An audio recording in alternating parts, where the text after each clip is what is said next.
नमस्ते दोस्तों, आज हमारे चैनल में आपका स्वागत है। शासक की भूमिका। रज़िया को उसके पिता शम्स-उद-दीन इल्तुतमिश की मृत्यु के पश्चात दिल्ली का सुल्तान बनाया गया। इल्तुतमिश पहला ऐसा शासक था जिसने अपने बाद किसी महिला को उत्तराधिकारी नियुक्त किया। स्रोतों के अनुसार पहले उसके बड़े बेटे को उत्तराधिकारी के रूप में तैयार किया गया, परंतु दुर्भाग्यवश उसकी अल्प आयु में मृत्यु हो गई। लेकिन मुस्लिम वर्ग को इल्तुतमिश का किसी महिला को वारिस बनाना नामंजूर था, इसलिए उसकी मृत्यु के पश्चात उसके छोटे बेटे रखनुद्दीन फिरोज शाह को राजसिंहासन पर बैठाया गया।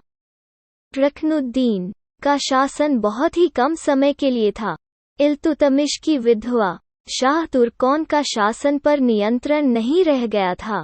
विलासी और लापरवाह रखनुद्दीन के खिलाफ जनता में इस सीमा तक आक्रोश उमड़ा कि 9 नवंबर 1236 को रखनुद्दीन तथा उसकी माता शाह तुर्कोन की हत्या कर दी गई। उसका शासन मात्र 6 माह का था।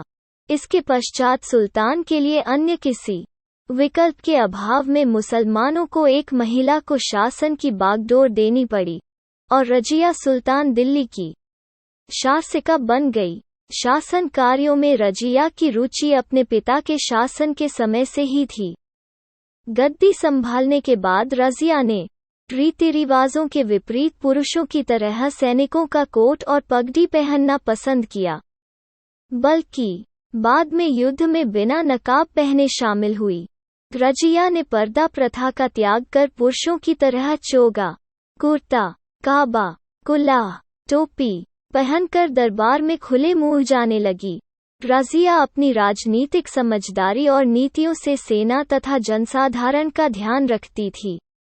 वो दिल्ली की सबसे शक्तिशाली शासक बन गई थीं।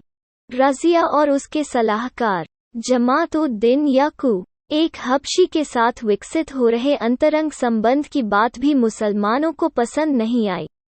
रज़िया ने इस पर पर्याप्त ध्यान नहीं दिया, किंतु उसका इस संबंध के परिणाम को कम आंकना अपने राज्य के लिए घातक सिद्ध हुआ।